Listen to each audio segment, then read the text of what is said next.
Morning children, myself Rashmi Singh, I am your Hindi teacher of class first. So you are all welcome in today's class. Today's our topic is Makdi, Kakdi and Lakdi from chapter number 9, part संख्या 9 and our book is Rimjhim. So children, this is very interesting and short poem. So today we will read pages 66 to 67. तो बच्चों इस कविता को पढ़ने से पहले मैं आपको आपकी कोर्स बुक शो करवाती हूँ। ये है आपकी कोर्स बुक रिमझिम फॉर क्लास फर्स्ट और ये है बच्चों आज का आपका टॉपिक चैप्टर नंबर 9 मकड़ी ककड़ी और लकड़ी, जो कि एक छोटी सी इंटरेस्टिंग सी कविता है। तो बच्चों आइए अब आप और हम इसे मिलकर पढ़ते हैं। हमने 3 चीजें देखी। हमने कितनी चीजें देखी बच्चों? 3 चीजें देखी। दादा 3 चीजें देखी।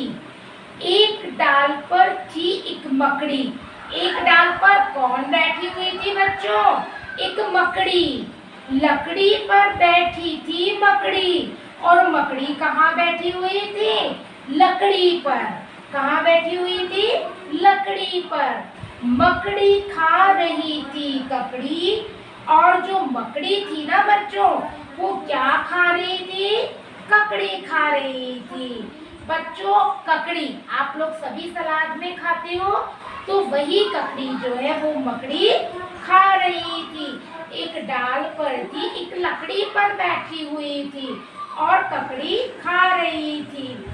लकड़ी मकड़ी ककड़ी, इसके क्रम को उलट फेर कर यहाँ पर बताया हुआ है। पहले लिखा हुआ है लकड़ी, फिर मकड़ी, फिर ककड़ी। अब मकड़ी पहले लिख दिया, फिर लिखा ककड़ी, फिर लकड़ी, फिर ऐसे ही ककड़ी को पहले लिखा, फिर लकड़ी को और फिर मकड़ी को। आगे बच्चों हमने 3 चीजें देखी। दादा 3 चीजें देखी। फिर से हमने 3 चीजें देखी। कौन कौन सी 3 चीजें देखी बच्चों?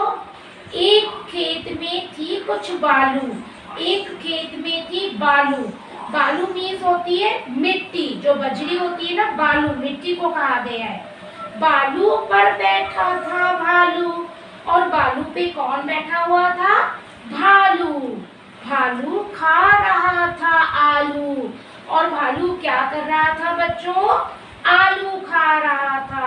तो यहाँ पे भी 3 चीजें आई हुई है जो तुकबंदी वाली हैं, जो कि राइमिंग वर्ड के फॉर्म में दी हुई है। एक दूसरे पर एक जैसी मात्राएं लगी हुई है और उनमें ध्वनि सेम आती है। बालू भालू और आलू। तो इन्हीं चीजों को तीनों के क्रम को उलट फेर कर यहाँ पर लिखा हुआ है। बालू भालू आलू। नेक्स्ट में भालू पहले लिखा है, फिर आलू और फिर बालू। इसी प्रकार से आलू भालू और भालू इस तरीके से लिखा हुआ है।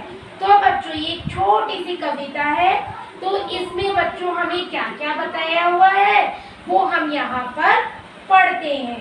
तो बच्चों कुछ प्रश्न हम सॉल्व करते हैं इस कविता के आधार पर। यहाँ पे प्रश्न नंबर 1 है, तो यहाँ पर डाल पर एक डाल पर कौन बैठा हुआ है बच्चों? कौन बैठा है बताइए। अभी हमने पढ़ा, तो उत्तर होगा इसका यहाँ एक डाल पर लकड़ी पर कौन बैठा है? मकड़ी बैठी हुई है। मकड़ी बैठी है।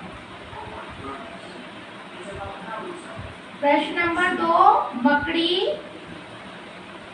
क्या खा रही है? क्या खा रही है? मकड़ी क्या खा रही है बच्चों? जैसा कि कविता में बताया हुआ है, मकड़ी ककड़ी खा रही है।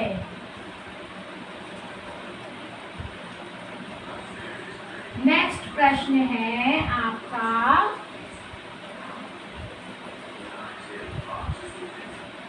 एक खेत में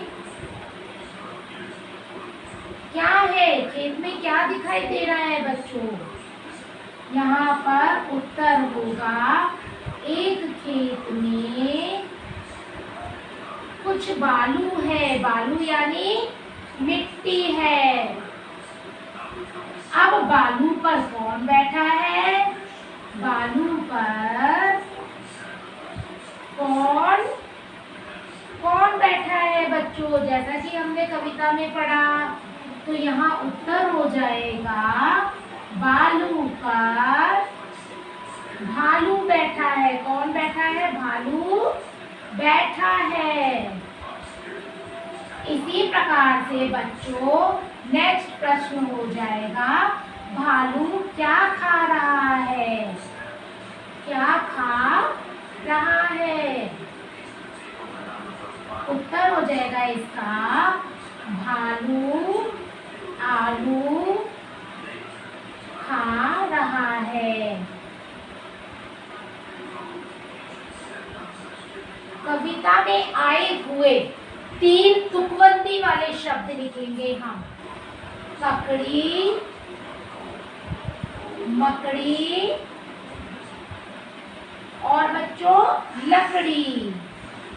अब हम इन्हें क्रम बदल बदल कर लिख सकते हैं। लकड़ी को पहले लिख दो, फिर ककड़ी लिख दो बच्चों, फिर लिख दो आप मकड़ी।